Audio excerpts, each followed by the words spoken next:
Fala pessoal, tudo beleza? Professor André Cordeiro na área. E dessa vez vamos resgatar algo que já trouxe aqui no canal e falei que de vez em quando aparecerá, que é comentando questões. Então a ideia desse conteúdo de hoje é separar 5 questões dos principais concursos públicos para discutirmos e entender quais são as assertivas incorretas, por que aquela assertiva determinada está correta. Então, se você quer aprender um pouco mais, se você é, por exemplo, concurseiro e quer se preparar para os próximos concursos que virão, você está no vídeo certo. Não se esquece, se inscreve aqui no canal, também ativa o sininho, compartilha esse conteúdo com seu colega e deixa logo aí embaixo o like para fortalecer a nossa parceria. Então, é isso, gente. Bora pro vídeo.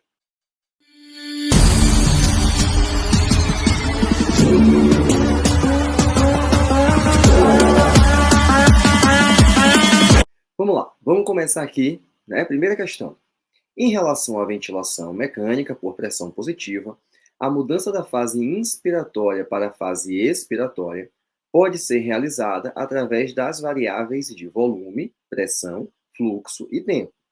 Sobre a ciclagem, pode-se afirmar que, então, essa transição da fase ins para a fase ex é a ciclagem. O que é que podemos afirmar? Vamos lá. Por tempo, o volume corrente é pré-determinado e o fluxo é livre. Por tempo é aquela condição onde você, no modo a volume, você consegue controlar efetivamente o volume, então você tem aqui, ele é pré-determinado, só que o fluxo também é pré-determinado.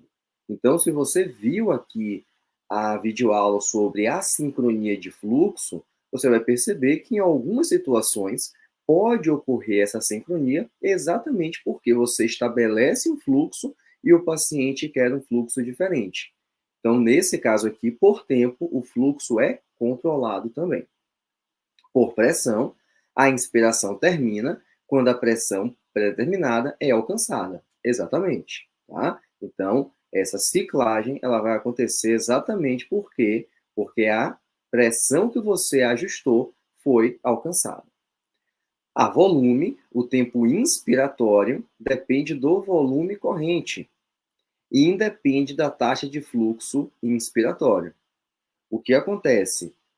Quando você pensa no tempo inspiratório, o tempo inspiratório é dependente do fluxo inspiratório. Quanto maior o fluxo ins, menor o tempo inspiratório.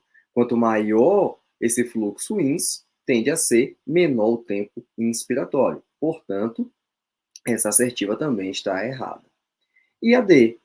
A fluxo, o volume corrente depende do esforço do paciente e independe do nível de pressão estabelecida.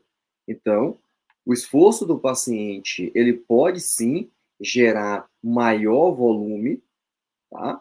Entretanto, quando eu penso em pressão, a pressão também pode gerar esse aumento de volume. Portanto, você tem aí, nessa questão, a alternativa B como a correta. Vamos lá, segunda. Em relação à ventilação mecânica no paciente com DPOC, podemos afirmar, exceto, então ele quer aqui a alternativa incorreta. Deve-se utilizar volumes correntes baixos de 6 ml por quilo do peso predito. B. Deve-se ajustar a FiO2 com base na gasometria arterial e na oximetria de pulso, de modo a utilizar menor FiO2 que mantém a saturação entre 92 e 95 e uma PaO2 entre 65 e 80. C. Deve-se programar a frequência respiratória inicial entre 8 e 12 respirações por minuto. E D. Deve-se utilizar fluxos inspiratórios baixos, menor do que 40 litros por minuto, com ajuste da relação INS-EIS em valores superiores a 1:2. Para ajudar a responder essa questão, dá uma olhadinha aqui no que a nossa diretriz de ventilação mecânica nos traz. Então, você observa que ela recomenda utilizar fluxos inspiratórios desacelerados de 40 a 60 litros por minuto, com ajuste da relação INS-ex em valores inferiores a 1/3. Tá? Ou seja, gente, quando eu volto aqui na questão, eu entendo que apesar dessas outras, lá a diretriz também fala sobre isso. Mas quando eu chego aqui, ó, deve-se utilizar fluxos inspiratórios baixos. Na verdade, acabamos de ver que não é menor do que 40 litros por minuto. Tem que ficar um fluxo ali entre 40 e 60 litros por minuto. Portanto, como ele quer a alternativa incorreta, né? Então, exceto, é a D. Terceira questão. O desmame da ventilação mecânica invasiva é um dos objetivos do fisioterapeuta intensivista. Uma das técnicas realizadas no desmame é o teste de respiração espontânea. Em relação ao teste, é correto afirmar, então aquele que é a alternativa correta. A FO2 deve ser programada acima de 55%, para manter a saturação alvo de 99% e assim evitar falha do TRE por dessaturação. Se houver falha do teste, um novo teste deve ser realizado após 5 horas. A presença de esforço respiratório é comum no TRE e não deve ser um critério de interrupção do teste. E D. No caso de fracasso da interrupção da ventilação mecânica, o paciente deverá receber suporte ventilatório que promova um repouso. Vamos dar uma olhada aqui no que diz a nossa diretriz e alguns outros comentários. Primeiro, observe quando falamos sobre FI de O2, o valor tem que ser menor ou igual a 40%. Então, já tem uma alternativa ali que está errada. Tá? Outra questão é em relação a esforço respiratório. Então, esse paciente, durante o TRE, ele tem que manter um bom padrão respiratório, com conforto adequado. Então, aquela outra questão que fala que o desconforto é algo inerente ao TRE, também está errado. E aí, quais são as condutas que se faz no paciente que não passou nesse teste de respiração espontânea? Note, repouso da musculatura. Colocar esse paciente no modo, tá? Num tipo de ventilação que dê conforto por 24 horas e após 24 horas, nova tentativa. Portanto, entendemos que essa alternativa A está errada. A alternativa B também, porque ela fala que o teste tem que ser repetido com 5 horas. Vimos que não. A alternativa C também está errada, restando a alternativa D. A alternativa D é a correta. Próxima questão. São considerados fatores preditivos positivos para o sucesso do desmame da ventilação mecânica, exceto, então, de novo, ele quer a alternativa incorreta. Valores do índice de respiração rápida e superficial maior do que 104. Veja, lembre, tem que ser o quê? Fator preditivo positivo, tá? Tem que ser positivo.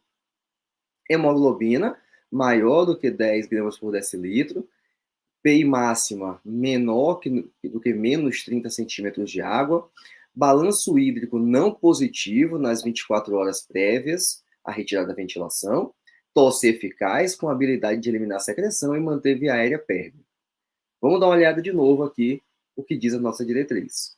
Note que ela traz aqui, ó, como critérios para predizer o sucesso do desmame, um índice de respiração rápida e superficial. Então vejam que esse índice aqui, ó, índice F/VC, né, que é a frequência respiratória dividida pelo volume corrente, menor do que 105. Aqui você tem dizendo que é um índice positivo quando o valor é maior do que 104. E, efetivamente, acabamos de ver que não. Tem que ser menor do que 105. E mais uma.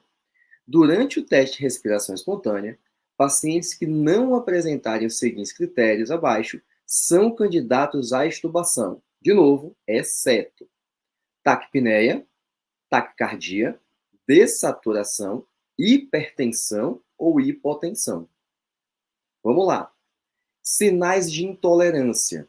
O sinal de intolerância, gente, é basicamente o paciente dizendo que não consegue, ele não está apto ainda a respirar espontaneamente, respirar sem o suporte do ventilador. Então vejam que os sinais de intolerância são frequência respiratória acima de 35, ou seja, taquipneia, saturação menor do que 90, frequência cardíaca acima de 140, taquicardia, hipertensão. Então, pressão aqui, ó, sistólica maior do que 180 ou menor do que 90.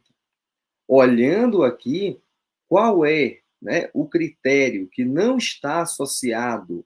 Tá? Então, de novo, ele fala exceto. Quando ele coloca aqui dessaturação.